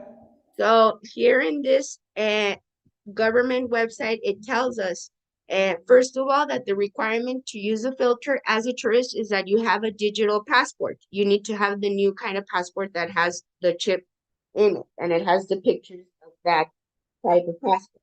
I don't even know what that Okay. is. Is that a Uh, US chip passport? no, they are in the Mexican passports as well. Oh, okay. Okay. This is a digital chip that is in all of the new passports of many different countries. So Gotcha. in order to go through the automated filter as a tourist, you would need to have a new passport. Okay. Okay. And you can't be a minor. You can't be with a minor. You can't go through the through the automated filter as a tourist. If you're with a child, then you're gonna have to do the normal Mm-hmm. see an agent and get your FMM. Mm-hmm. Now, one of the things that it says here regarding, it says, do all of the people who enter Mexico should go automated filter? And it says, no, people who have an immigration condition of resident temporal or resident permanente Mm-hmm. cannot use this technology come into the national territory Mm-hmm. because the immigration condition is not congruent with the eligibility. This is Okay. what it says right But here. not all the people at customs know this, so you need to know this, right? Right. Because that's The what burden of happened. knowledge is on you. Yeah, it really Uh, is. uh-huh. Unfortunately, So 100%. one of the things I say to my clients that are already residents is that Mhm. when you are traveling by air, you are always going to get in line with the Mexicans. Never get in line with the tourists. Look at what the agent is putting in your passport. If they gave you 180 days, you done messed up. Mhm. They have to write RT or RP. Okay. Okay. Mm-hmm. But And they don't always let you in the Mexican line because I've traveled well, the recently. other thing that I tell my clients is that before you get off the plane, you need to get your resident card and stick it to your forehead. That's a good idea. You know, just like Especially if you have your residente, permanente. everybody residente. Right, exactly. Exactly. All right, let's get to the next questions. And by the way, if it does happen So, to you that you go through the filter and you lose your condition because you got marked as a tourist where you can come in, mhm, there are ways to appeal and to fix that problem. And one of mhm. the ways is doing the regularization. Okay. All right, so they were still kind of making comments of that. Is it possible to use other assets to cover the recommended monthly income amount? This is No. from Mhm. Nicole. Okay, there's a simple no. Only income, the monthly income, or the savings and investments, or real estate in Mexico. Okay, all Mhm. right. There are other type of visas that are not very common, which would be an investor visa. For example, if you want to start a business in Mexico, you Mhm, can invest a certain amount of money, which I believe is 2.5 million pesos, something like that. mhm, And you proved that you invested that money, you incorporated a company in Mexico with some mhm. Mexicans, and you take all that paperwork to the consulate, and that is a way to qualify for the visa. Okay. Mm-hmm. Let's see, Brenda. Okay, that was kind of a question among themselves. Okay, another question from Mocha. She said, what is the ideal time and ideal circumstance in the move abroad timeline to begin engaging with the immigration specialist versus immigration tax specialist versus an immigration attorney? Yes, well, the tax is something that we need to understand as a Mhm. perspective, moves a lot of the decisions that are made in terms of immigration. Right now in Mexico, we have a president who offers a great amount of social assistance Mhm. to the Mexican citizens, Okay. including people over 60 receive government help, even if they don't need it or they're not particularly poor. Mhm. They're entitled to it just because they are older adults. There are money you can get for being a student, money you can get for being in a work study program. There's a Mhm. lot of social assistance that has come out of this current president who is on Mhm. his 6th year of the presidency. Mhm. So the money that they're paying out has to come from somewhere. So we know that the foreigners who are in irregular conditions are Mhm. working and they are generating income and they are spending money. They're paying a sales tax every time they go to the supermarket. If they're buying real estate, they're paying taxes, capital gains, they're paying those taxes. So Right. Mexico wants to know who's paying those taxes. And that is the reason that they want to regularize people so that they have those curbs, they have those RFCs. Right. So it's very important to understand, for example, that if you do want to start a business in Mexico, my advice is always first, get an accountant. Get Mhm. an accountant that specializes in what you're going to do Mhm. because it's not the same an Airbnb accountant than an accountant for a payroll or an accountant for an exportation business. You have to get an Mhm. accountant that specializes. Also in Mhm. Mexico, we have to file taxes every month. Every month. Even if we don't have an income, we have to say, I did not have income this month. Mhm. And Mhm. you're in theory, you're supposed to be able to do it yourself, but I don't do my taxes. I have an accountant. And then we Mhm. file the yearly taxes. And we also need the expertise of our accountant to know how to deduct our taxes because especially if you're doing lodging and tourism and things Yes. like that, the tax, at least here in Jalisco, could be up to 30%. Yeah, I think it's 20, Uh-huh. it's either 23 or 26% Mm-hmm. here, So but there's like a lot of things that you can write off, yeah, right. The but accountant is still. going to say what regimen are you going to be in, Mhm. what deductions can you make, and things like that. So my advice always, people want to start a business here, first, guarantee to me that you have an accountant, and then Mhm. we'll go ask for that permission to work Right, in the case of the temporals. right, Because what they're going to ask me at immigration is, I need you to commit paying the taxes once you right, start work. right, right. I mean, the So you have process to I think is a understand little that that different. motivates a lot of the policy. Right. And that makes sense, I Mm-hmm. mean, if you're earning here, like in my case, and I think I mentioned this a little bit, is the whole uso de suelo, your use of the land, et Oh cetera. yeah, There's yeah. just a lot Mm-hmm. of things that you need to know. And it's always, once again, worth it to get an expert Mm-hmm. person that can really help you execute that process.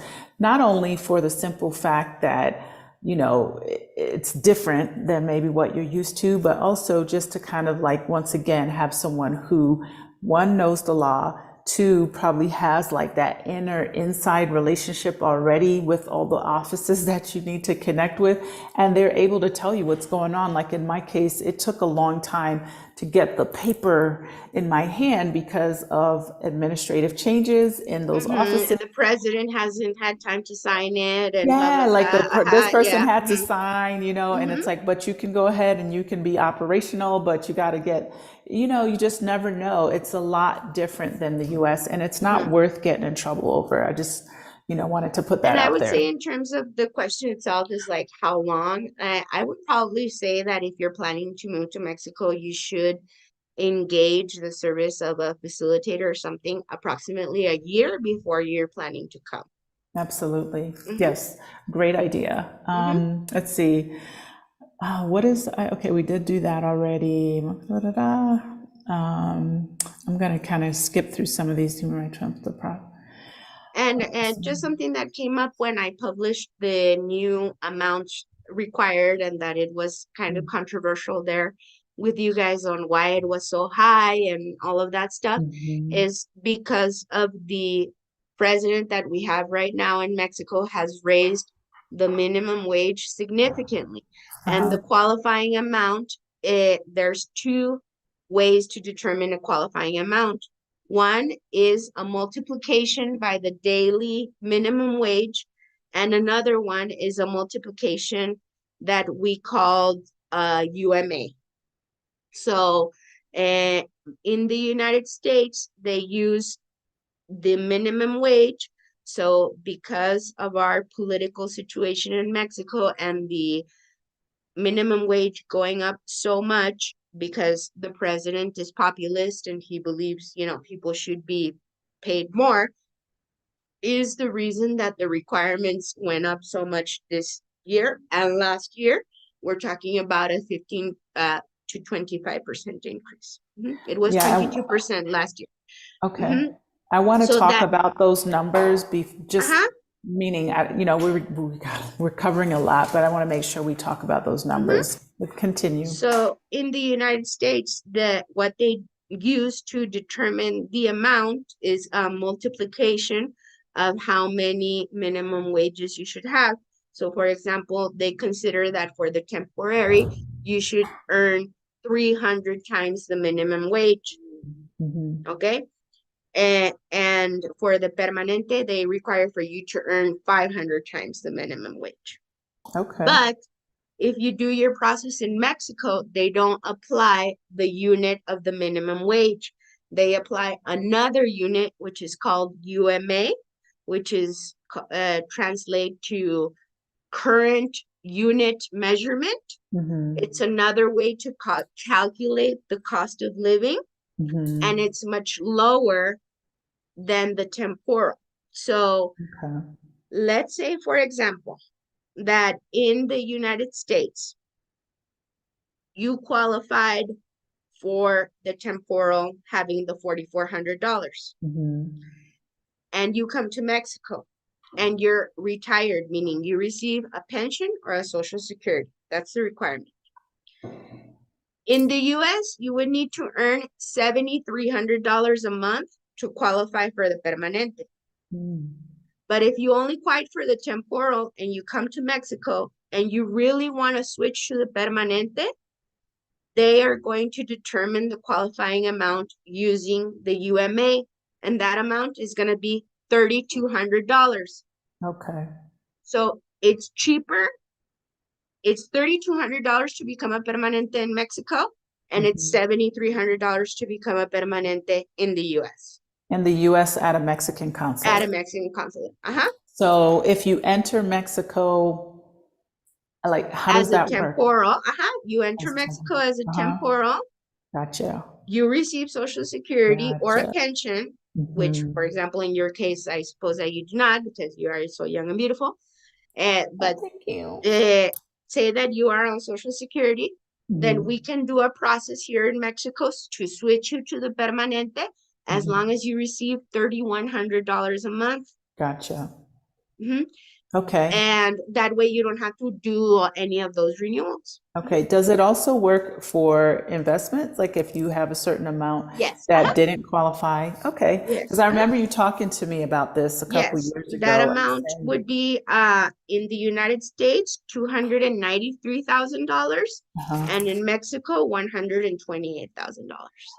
Oh, okay. So if you have So that, a then lot of people, because they don't understand that there's mm, not that much of a difference between the temporal and the permanente, or maybe they're not going to be here next year at the time that they have to renew. They're really stuck on getting the permanente, and they may even uh, give up on their process because they didn't qualify for the permanente.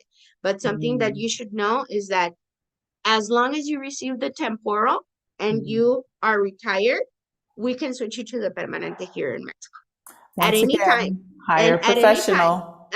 like you can do your canje, you receive your temporal, and the next day I can go request that we switch you to the permanent. Okay. And that way Again, you don't ever have to do anything at immigration again unless you lose the card. Okay. Well, hopefully you don't lose the card.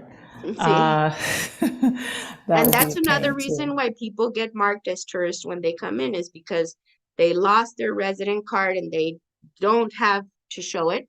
So the agent, oh, you're not proving to me you're a resident. I'm going to mark you as a tourist. So it's That's very not important to cool. take care of those documents. Okay, let's see. Any other questions here? Someone said they're returning, Francis, to renew for 3 years. Are there any foreseeable obstacles this year? No, I don't think so. just you have to prepare your package correctly so that they don't, turn you back. Mhm. But let's give our friends like an idea. Well, these are peso amounts. Mhm. But for example, right now, a temporary visa for 1 year cost 5,328 pesos. Okay. Okay, well, And before we do that, let's huh? talk about general Hmm.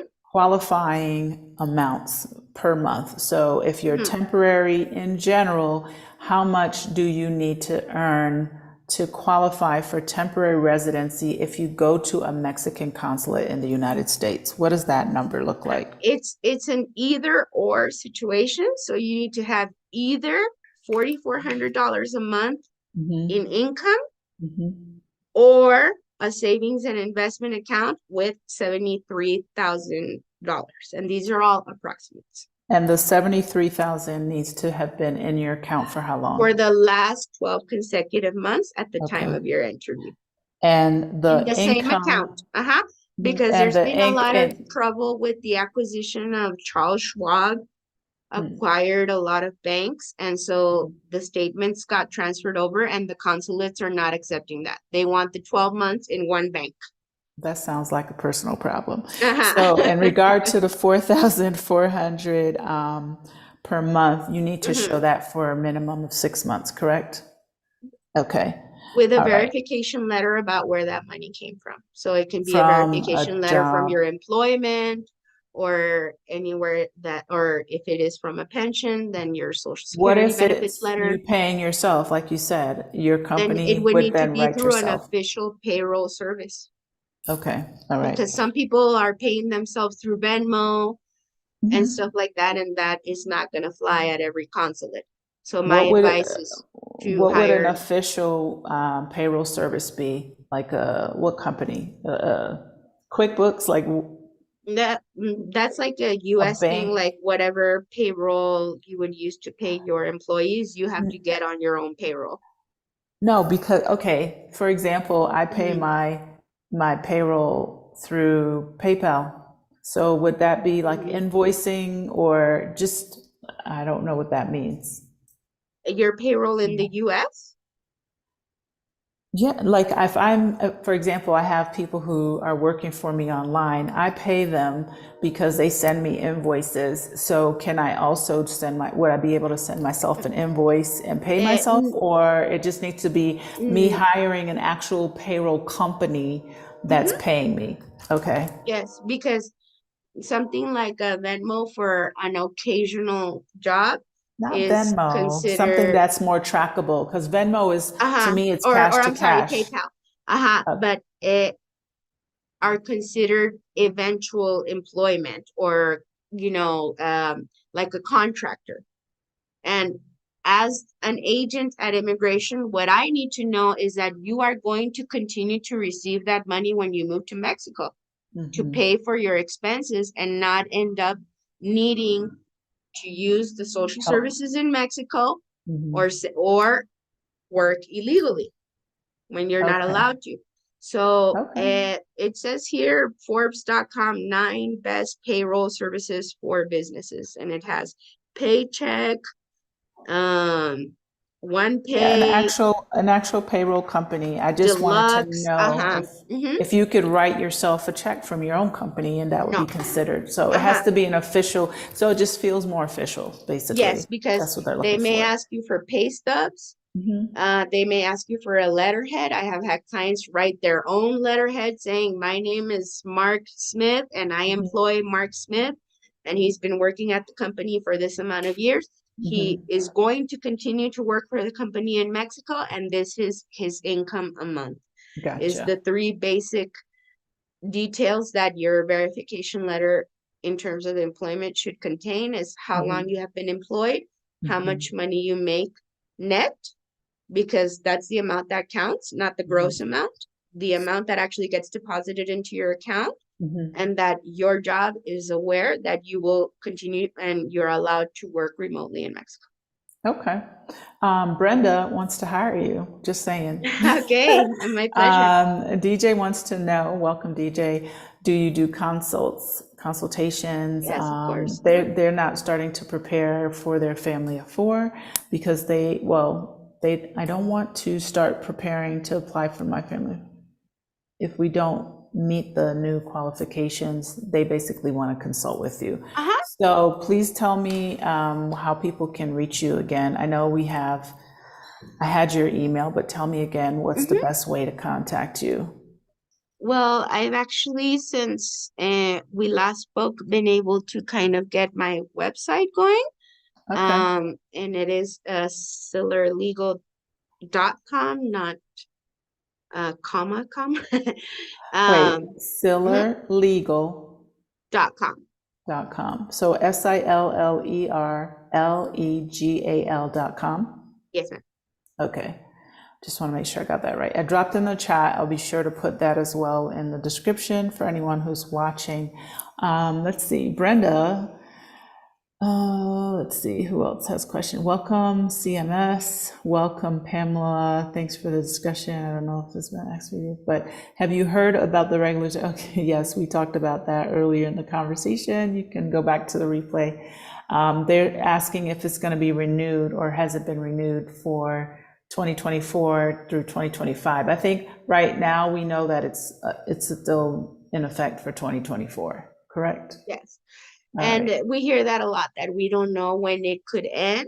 That is a discretionary decision, but it doesn't look like there's going to be any end in sight soon. What we don't want is to encourage people to make the regularization their first option. Right.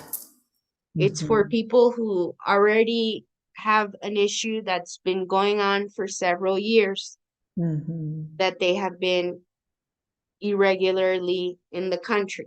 It's not meant to be your first avenue to come to Mexico. And if you think about it, it makes sense because the government needs solvent migrants. And actually, if you follow the Facebook page that I showed you about the Institute, you're going to see what disparity there is in the type of immigrant. You know, we have the immigrant from Honduras and we have the immigrant from the US. Right. And then we have the Chinese immigrant that works at the car factory in Querétaro. Right. And they're all very different types of situations that go under different areas of the immigration law. Okay. So we understand that not everybody has the $4,400 to qualify, but Yeah. that's not the only way. And the regularization is the last option, not the first. So the government is not going to say, yes, this program is going to be available forever. And every year we're just going to press, switch the year closer. Like next year, it's going to be the entry from 2023. They're not going to say that because they don't want to encourage people who cannot pay their own medical bills. We don't want to encourage people that are going to panhandle. There's already, for example, in places like Puerto Vallarta, Americans and Canadians panhandling in the street. Wow. And they only accept dollars, Michelle. Wow. Okay. So just like in the US and just like any economic policy of any country, we prefer solvent migrants that can pay for their medical treatment and everything, and that are going to spend money and not just take jobs from Mexico, but also this issue of Airbnb that is considered a job. If you're going to come flip houses in Mexico, if you're going to come Airbnb, if you're going to open a hotel, those are all considered jobs, and you got to Yes. pay that tax. You do. That's what You got to Mexico get wants. an Uh-huh. RSC, you got to get a Mexican bank account, you got See? to get a license and permit. And it's also varying in terms of the cost that's required for those particular documents from state to state and even city to city. Mm-hmm. I can tell you that San Miguel is probably one of the highest because I've spoken to people in like Querétaro, no, not Querétaro, Oaxaca, and it's about Mm-hmm. it was about, when I spoke to them, they said it was like 1,800 pesos For what? for like uso de suelo or whatever for See, their, the yeah, municipal licenses. right, the Like the license municipal, to operate a business. exactly. It's Yes, of not course, that it's going to here. be much expensive It's, in Miguel. yeah, it used to Uh-huh. be 10 grand. It's a lot more now. Just, It you know, depends you could, actually on the how big the office is, what you do, how many employees you have. Those are all not the in things this that case. determine in Jalisco the cost of the Yeah. municipal license. Not here. It's one number for whether you're two rooms or a hotel. It's the same cost, In and I think terms it's of a just because percentage I'm or a talking about flat rate. the permit Mm, to get the permit. Yeah, it went up a lot. This just for this year, it went up. It mm, used to be around 10,000 pesos, and it's a lot more now. mm, So just saying, like it varies. So people need to do, like you said earlier in the conversation, do your homework. You know, like if you have ideas of things you want to pursue or look into, do your homework and see if you can find someone who already represents that particular business and talk mm-hmm, to different people and try to get, like you said, the correct type of accountant, the correct type of lawyer that can really help you, the correct immigration specialist, you know, whatever it is that you're interested in. There's definitely help out there. You know, it might not be something you can just do a Google search on, but you absolutely. can go into, I have to say, for those who don't like or haven't utilized Facebook in this way, Facebook is probably one of like, it's almost like a Google in terms of how it operates in Mexico. You can go to the specific cities and groups and get so much information. Yes, sometimes it is third, fourth, fifth person. It's not always accurate, but it's a start at least to even make contact with local people like Anna and specialists who can kind of help you in this And regard. I want to even get me a as number from you. mhm, I want to that make it sure we cover the number that's required for permanent. So go ahead first. Go ahead. uh-huh. No, I was just gonna say that even as a Mexican and as a Spanish speaker, I have my consultants, I have my specialists that Hmm. I need help with my company for. So I don't think that it's like out of this world to expect for somebody to have consultants help them with their business. That's just a normal Yeah. part of No, it's doing not. business, you know? But, you know, And again, I mhm, think we can do it. If you've had right, your own business in the US, there are a lot of things you can do. Like you can get your own FEIN number, no problem. You can do that here too. You can get your RFC. But, you know, again, it's not just one thing. It's kind of like an umbrella. Underneath the umbrella, there are several things that you need to know. As simple as, you know, paying taxes monthly. It's absolutely. important to know these things Mm-hmm. Well, the amounts, for like I permanence. said, are just approximates. They Mhm. are not set in stone because they are contingent on the exchange rate.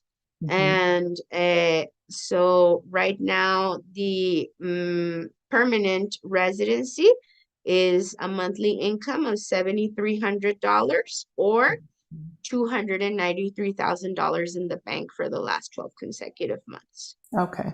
Mhm. So if you And want to be, go ahead. that there are some consulates where the requirements are lower. Mhm. Like, for example, in Phoenix, you need an income uh, instead of the the 7,300, you need an income of 4,200 in Okay. Phoenix. And Okay. the instead of having the $293,000 in savings, you only required $169,000. Wow, that's a big Mhm. difference. So, And the lowest requirement is in New Orleans, but I don't have that number right now. But uh, it's even lower than the one that I just gave you for Phoenix. okay, so this is just kind of a general idea for everyone Mhm. on, what's new in 2024, what those numbers look like. Again, it does depend, it varies. I wanted you to make a quick comment about people leaving, let's say, New York to go to Arizona. Like, do they make a big deal about that if you don't have like an Arizona address That would to, depend on the consulate. So, okay. for example, in Phoenix and Las Vegas, in New Orleans and Laredo, they accept people even from other countries. Mhm. In California, like you can't even go to Sacramento if you live in Santa Ana. You have to Oh, go to like interesting. the consulate of your county. Oh, okay.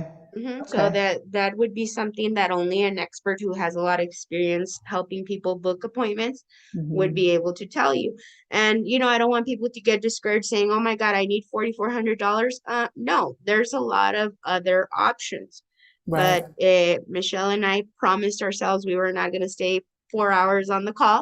So Yes. So again, we that's gave you a why you lot of need to have a info. consultation that's personalized to your Exactly. situation.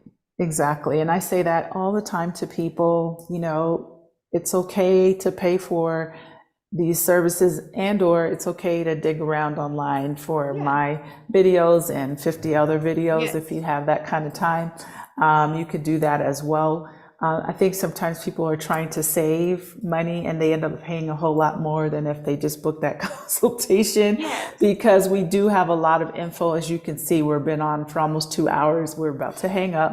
Mm-hmm. And, it just kind of helps you understand that there's a lot to know. Everyone's journey, I always say this, is a little different. The blueprint for your particular situation might be a little bit different. And And there's someone, different solutions right, for there are that. different solutions. And Mm-hmm. fortunately for us, and being in Mexico, Mexico definitely is one of those countries where I feel that, if you find and connect with the right information and the right person who can walk you through those steps, you can probably figure out a way that's Yeah. going to best suit you on how you enter Yeah. legally and stay and live in Mexico. Please don't do it illegally, because there are enough Mhm.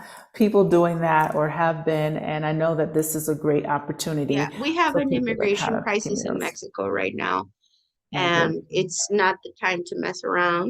And you don't know how many times people have come to the consultation with me and said, "Wow, I didn't know. I thought I had no hope. I thought I had no recourse. I thought Hmm. everything was lost." And we were Hmm. able to issue their documents in a week and be done with the Absolutely. crisis. Absolutely. But uh, everything has a solution. I think something you have mentioned throughout the interview that's very important that I always tell people is that we have a currency in Mexico, and I think I've explained to you before as well, which is the social currency, Hmm. because we don't have that infrastructure where I'm going to call 911 and the SWAT is going to show up right away. Yes. I'm gonna call an ambulance, and then it's gonna be like the most high tech helicopter is gonna take. We don't have those, No. so we rely on our neighbors to Hmm. drive us to the hospital, to call the police for us, to And your watch out, community. Hmm. to give us a tortilla, whatever. To look at our kids, like the mom and pop shops. You send Yes. your kids to those shops because the lady at the mom and pop shop is keeping an eye on your kid until he comes back, and all of Hmm. those things. So I think that one of the adjustments that people have to make in their mentality is from the individualistic worldview of the US, or maybe the Eastern country, the West or whatever, Hmm. and into the community mindset of Mexico, which Hmm. is that it's not about pleasantries and being nice. And people say, "Oh, Mexican people are so nice." No, we are looking for strategies to survive Hmm. because we That's can true. only depend on each other. Right, exactly. And I remember when you made that analogy, it stayed with me because, for me, I do think people here are nicer than where I come from, but a lot of it does tie into needing the community Yes. at large. And That's honestly, like sometimes because I am a human being, I can have a person maybe ask a lot of questions, and mhm. in the end, they don't retain my services. But I'm like, someday you will need me. Right. Someday you will need me, and I will think twice, because you About didn't it. want to retain in the beginning, and now you realized why. I'm gonna think about it twice because you waste my time. You didn't pay my money. So Well, no, you it's gotta, here's the thing yeah, is you do have to, like for example, when I first started out, I was like, oh, we're going to do a discovery call. But right. one of the things that, a few people kind of advised me on was they know exactly what you're offering. They know already exactly what your services are. So you don't need to do a discovery call. You don't need to give 15 minutes of your time for Right. free, because when they look you up, it's like, here's what I do. And Mm-hmm. so if they need it, they just need to say, hey, I need that. Mm-hmm. I spend a lot of time here on video, but people who, and I said this in a couple weeks ago, I was trying to explain to folks, like, if you just show up in San Miguel, no, I don't have time to just have a coffee so you can pick Right. my brain and Right. all that. We're working. We're not retired. I'm not on vacation. I live here. I run a business. I'm a We gotta mother. take those And kids to the football game and yeah, all that. Uh-huh. yeah, and we have to pay for things. So the Mm-hmm. point simply is doing this is a lot, right? It's always 2 hours of our time. I should be getting ready for bed right now, but I Mm-hmm. enjoy sharing this information, and I also understand that the support comes from these conversations that people will see you as someone who knows what they're talking about, and therefore they're going to come and support your business Mm-hmm. later. Sometimes it's just a draw between who's willing to pay for Yeah. the help and those who aren't. And that's okay. It's just don't expect us But to, it just goes spend like, time chatting and doing stuff for yeah. free either. It Yeah. goes way beyond the payment because I think like we're offering to walk you through the process, to Hmm. support you, to be with you, to connect you to the other resources you need. And it's not just about filling out a form and getting a paper back. It's about the real professional relationship that we're developing, the Hmm. respect that we have for each other, and what are we going to do with that in the future. No man Exactly. is an island, and especially not in Mexico. So if you are Agreed. thinking that you're going to come escape the US and you're going to live in your bubble and your shell, that's Hmm. not going to happen. You're going No. to have to converse with your neighbors and your community and all of the people involved in your environment. Absolutely. So there's that. We're going to wrap it up. If you Mm-hmm. need a consultation with Anna, please reach out to her. Her web address is Siller Legal. sillerlegal.com. Okay, SILLER legal, legal.com, just in case my Mexican accent gets in the way of my English accent. She's extremely versed. She also knows a lot about non-immigration things as well, the law in general, just a wealth of information. I always appreciate talking to you. I know we haven't actually met in person, but we've known each Not other yet. for Uh-huh. a few years. Yes, I hope that you can make it this way or vice versa soon, and our kiddos can connect before they're grown-ups, right? Yes. Sometime soon in the near future. Fingers crossed on that. And don't forget that we're here. We spent pretty much 2 hours disseminating tons of info. We're happy to do so. I'm happy to be here to share as much as possible. But support our small businesses, support our my guest house, support Anna and her endeavors. She's now officially an attorney, so congratulations again on that. Hit the like button. It's real easy. Just click on that like button. We appreciate you. If you have any questions about tonight's show, again, about what things are covered, please go to her website and book a consultation. If you want to have information about how to relocate to San Miguel, please book a consultation at my website, Casa Elm, CASAELM.com. There you can see all the events we have. I have consultations, and then we're here practically every Wednesday. I will say this, that next week I will be traveling, but there will be a message that I'm going to pre-record in honor of Valentine's Day.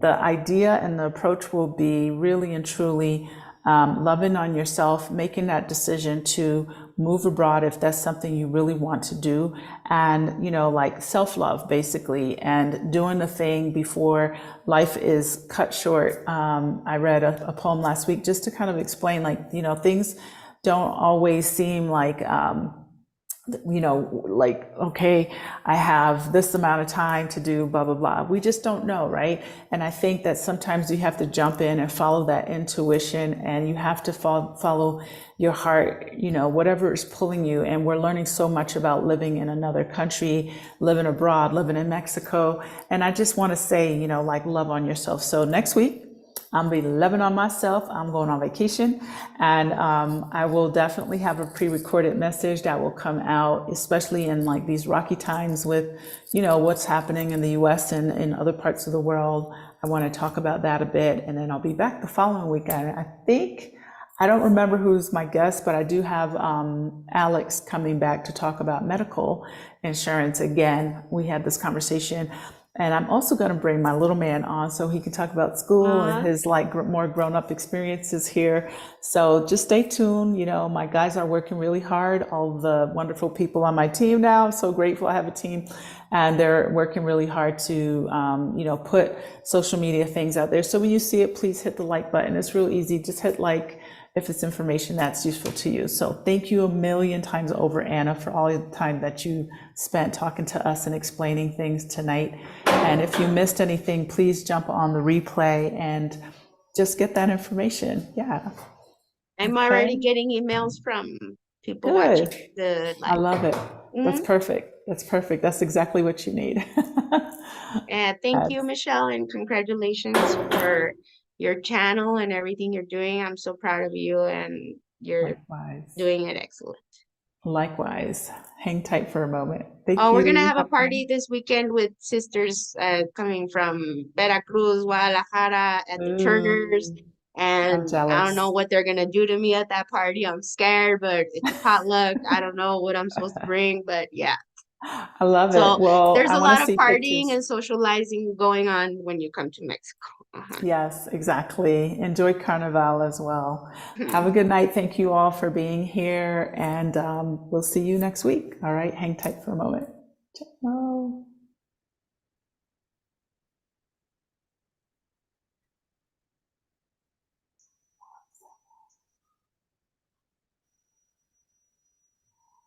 Oh, my little envelope.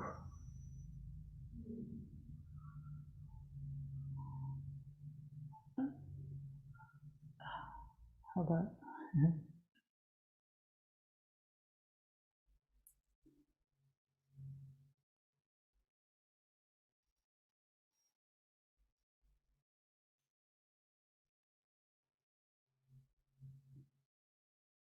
There we go. Okay. Yes. All right.